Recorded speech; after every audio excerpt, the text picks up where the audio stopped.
In the hearts of men. The shadow knows.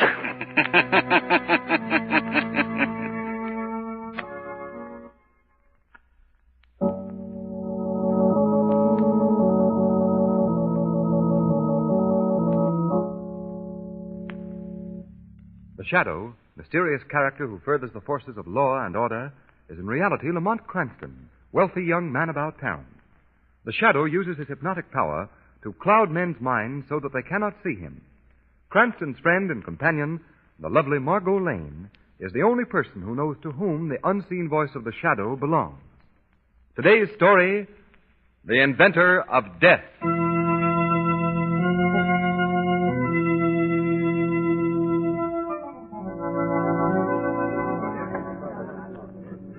Lamont, this is really fun. I thought you might enjoy it, Margot. When you asked me to come to an exhibit at the Hall of Science, I began trying to think of fast excuses about sick grandmothers. Oh, really? Yes.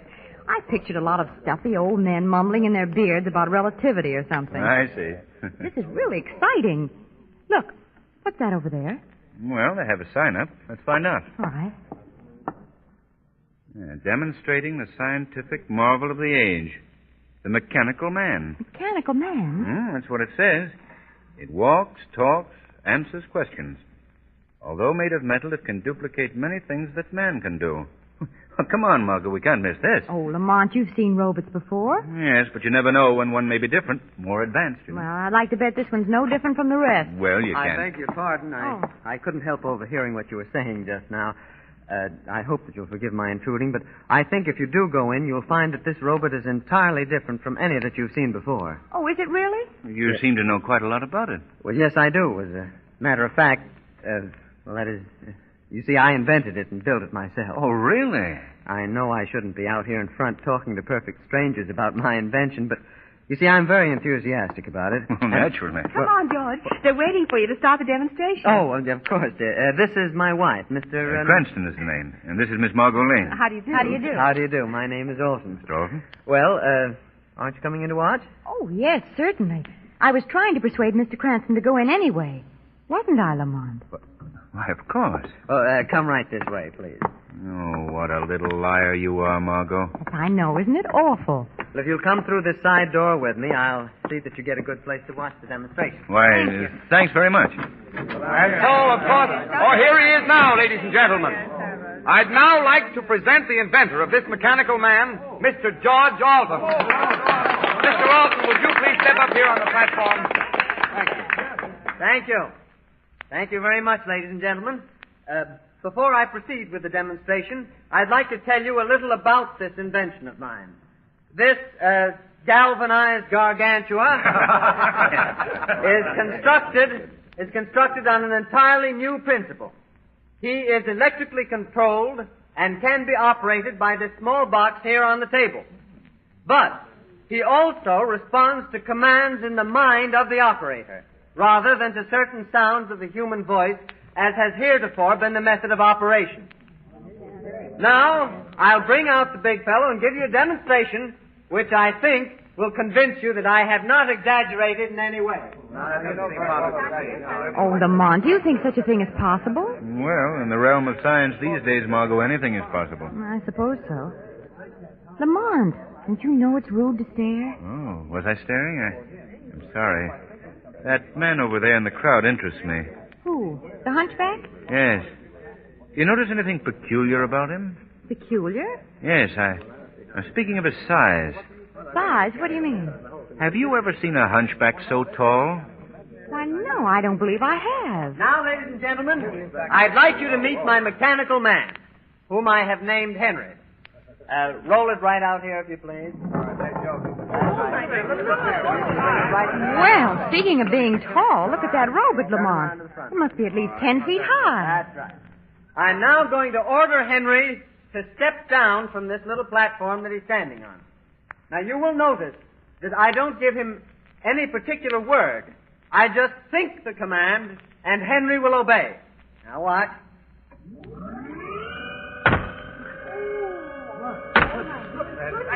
Lamont, look. That thing stepped right down off the platform just as he said it would. Yes. I will now ask Henry to answer a few questions. Henry, how much is 2 and 2? 7 and 8. 15. That's right. Now, in case you think these answers are previously arranged, I'll ask anybody in the audience to ask Henry some question which he will answer. I'll ask him, what time is it? 8:28 p.m. That's right. Why, Lamont, this is weird. How do you think he does it? Lamont, you're not listening. Stop staring at that hunchback. Oh, I'm sorry, Margot. I was watching his expression. Just look at him. Why, his face is all contorted in pain. Not pain, Margot. Hate. Hate? Why? Well, unless I miss my guess, it's hate for your little inventor, Mr. Alton. Now, I'll ask Henry to walk among you and pick up various objects which I will call out from the platform. Now, please, ladies and gentlemen, don't be alarmed. Henry is perfectly amiable and obeys my orders implicitly. He wouldn't harm a fly. Well, that may be so, but if that two-legged tank's going to walk around here among us, brother, I'm getting out. Well, I'm very sorry to lose you, sir. I guess I'll have to show you that Henry is perfectly harmless. Lamont, if Henry toddles this way, harmless or not, you'll find me joining the parade to the exit. Ladies and gentlemen, please. Now, you see the young lady sitting on the chair at the other end of the platform. That is my wife, who is not afraid of Henry. Therefore, I'm going to ask him to walk over, pick her up in his arms, and carry her back to me. And you will find that she is none the worse for the experience. All right, Henry. You know what I want you to do.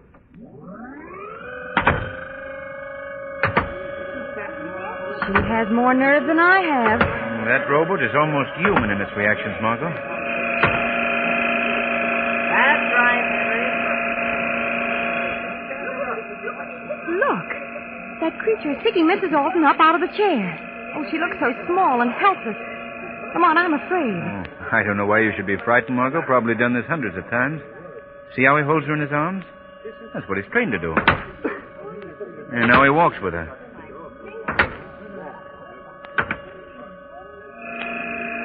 Well, look, Lamont. The robot has stopped. Yes. Good Lord! No, Henry! No! Mrs. Alton is struggling to get down. Put her down! Put her down this minute! Margot, something's gone wrong. The machine is closing his arms about her. He'll crush her. Stop it, someone! Put her down! Put her down! You're killing her! Stop! Oh, my God!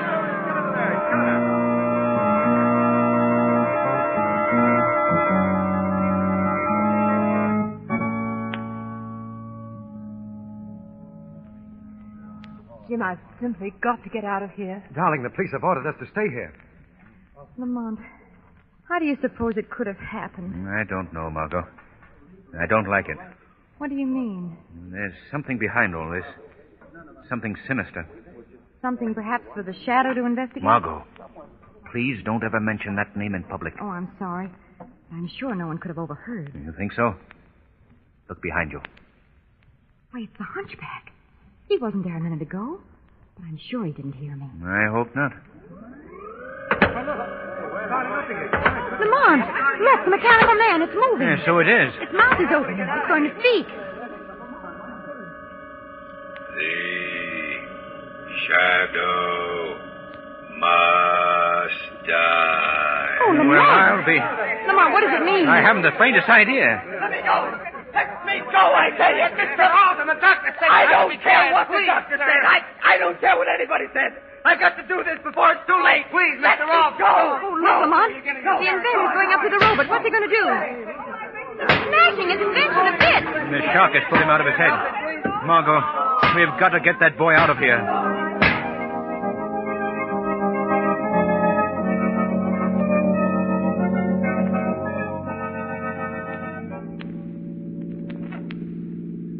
Drive a little slower, Margot. I think he's going to sleep. Oh, Lamont, the poor fellow. Yes. I imagine that outburst when he broke the machine relieved the nervous tension. He seems relaxed enough now. What a shock it must have been to him to see his wife killed in such a horrible accident. Yes. If it was an accident, Then you think it was murder. I don't know, Margot. I really don't know. Look, Lamont. Alton's eyes are opening. I think he's waking up. No. Where am I? What's happened? We're just taking you to a place where you can get some rest. Well, oh, I see. My wife. My poor wife. Easy now, easy. Mr. Alton, you've got to help yourself at this point. Myself.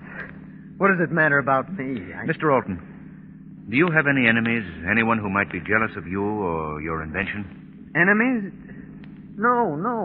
Well, unless Dr. Zaruga... Dr. Zaruga, who's he? Well, he's an inventor. He devised a radio-controlled incendiary bomb which was turned down by the Army a year ago.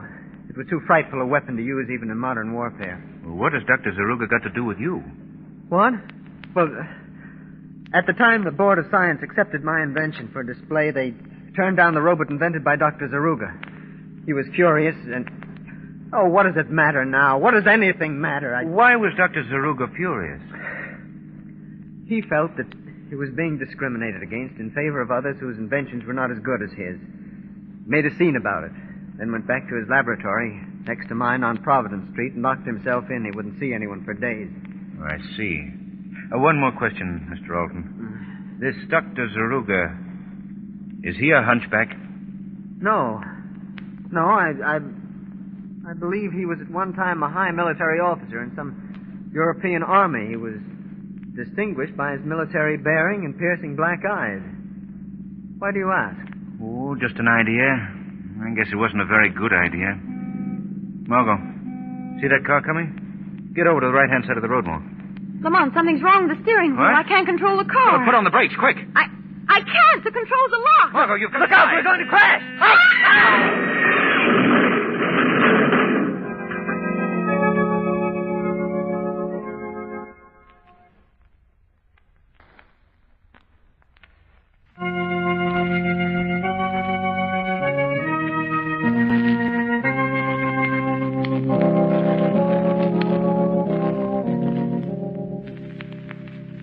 Dr. Yoon, do you think Mr. Cranston's going to live, sir? Why, of course, Alan. Of course he's going to live. Takes more than a simple automobile smash-up to permanently damage a man with the physique of Lamont Cranston.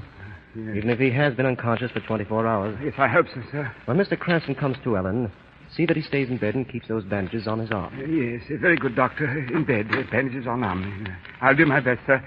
Good night, sir. Good night. Bed, bandages on arm. Oh, dear. I'd better write it down so I shan't forget it. Oh, it's coming true. Mr. Cranston, sir. Alan, what happened? What am I doing here in bed wrapped up in bandages like a Christmas package? Well, don't you remember, sir? You've been unconscious for 24 hours. If I've been unconscious for 24 hours, how could I remember? Well, yes, sir. Quite so, sir. Well, what happened? How did I get here? You're in bed, sir. Let me see now.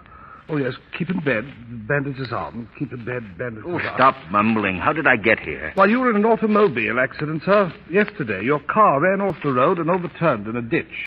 Automobile accident? Yes, sir. Oh, yes, of course. And the others? How about the others? If you're referring to the young gentleman who was apparently riding in the car with you, sir, I'm afraid, well, that is... Dead? Yes, sir. His neck was broken in the crash. Oh. What about Miss Lane? Miss Lane? Yes, Miss Lane, you idiot. What about her? What happened to her? Was Miss Lane riding with you in the car? Was Miss Lane riding? Alan, what happened to Miss Lane? Speak up. Well, I don't know, sir. There was no sign of her at the scene of the accident. The police just reported finding you and the other gentleman. Alan, give me my clothes. I'm getting up. But, sir, the doctor said in bed and bandages blazes with the doctor. But I've got to find out what happened to Miss... Mr. Cranston, if you go out now in the condition you're in, I shan't be responsible. You're just flying in the face of Providence. Providence, that's it. That's it, Alan. Providence Street. It's a wild hunch, but it may be a good one. Now, hurry, man. Give me my clothes at once.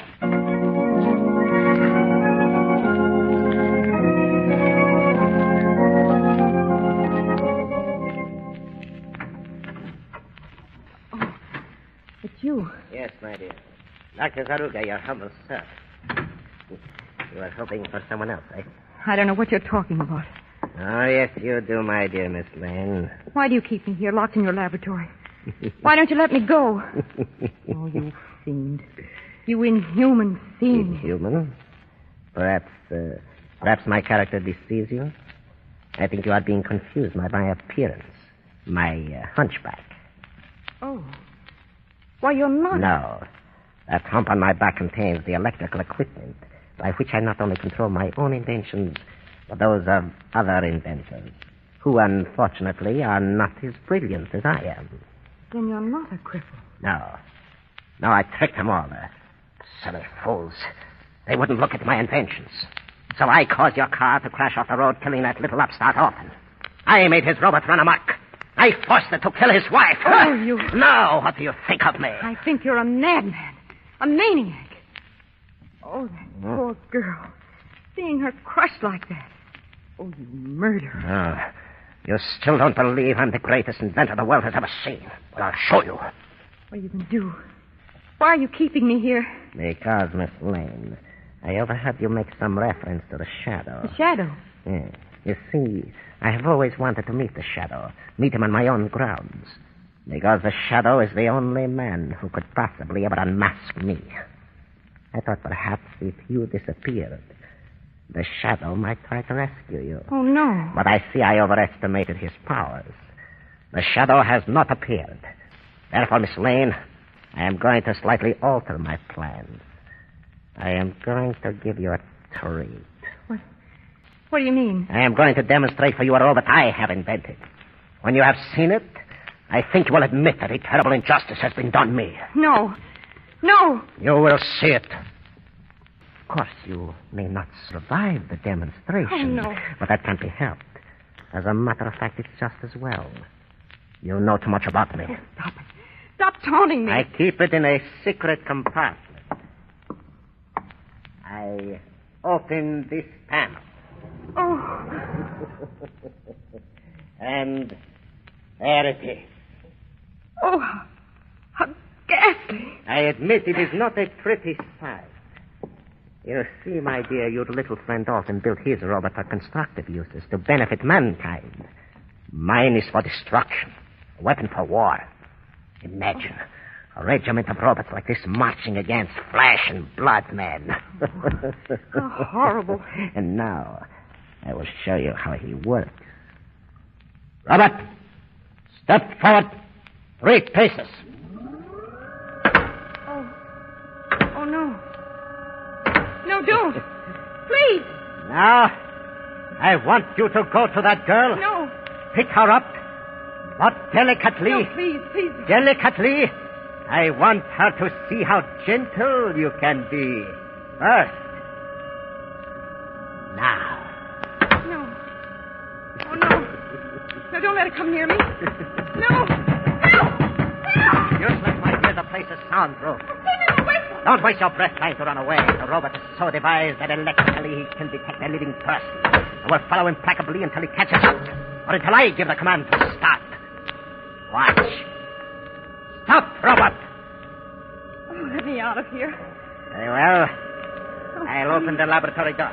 Please, You can run over the whole house if you like. The robot will follow you till he tracks you down. It's all right, my dear. Now, stand still. It will be over very quickly. Walk, robot. No. No! Now, robot, pick her up in your arms. No! That's it. Let me go! Let me go! I do not like to be held in his arms. He's hurting me! Stop him! Stop him! Do not worry, he won't crush you yet. First, he will just hold you to your useless embrace. Please, please let me go! Please, no! Oh, she's faint.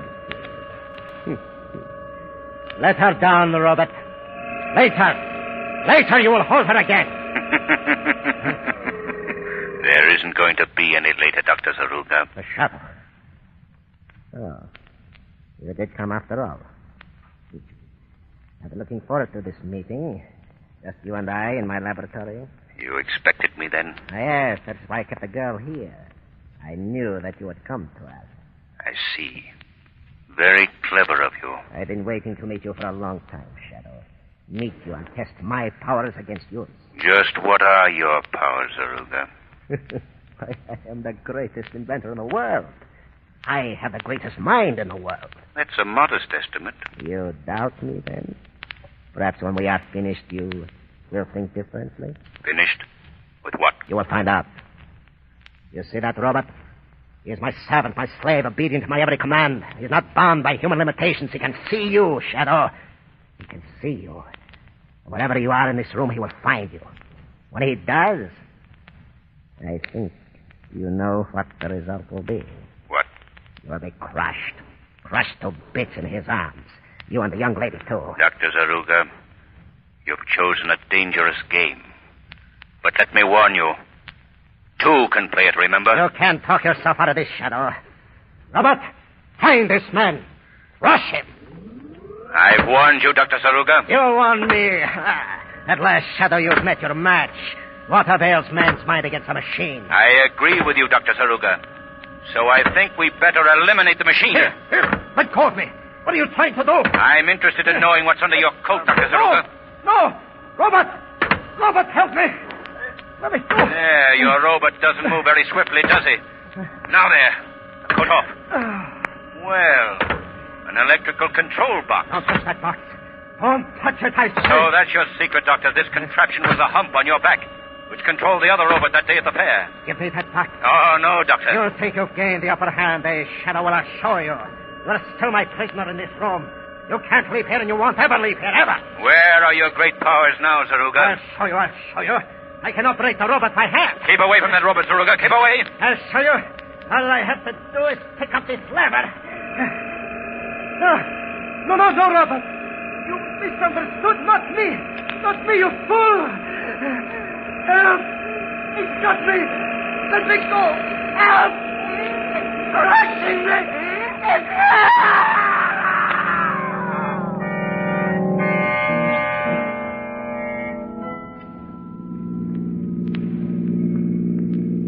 Feeling all right, Margot? Well, I guess so, thanks. But it does seem good to be out of that place. Yes. They're destroying Zaruga's robot. It's a pity in a way. Those mechanical gentlemen might be very serviceable if they were properly directed. No, you think so, huh? Well, after my little experience with the doctor and his mechanized murderer, I'll think twice in the future before I even use an electric toaster.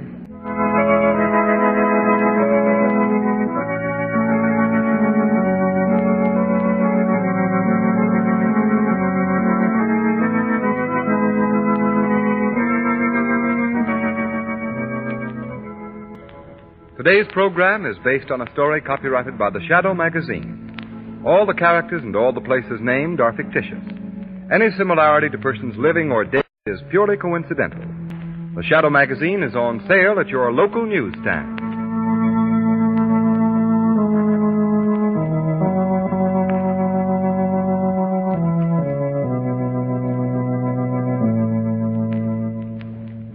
The weed of crime bears bitter fruit.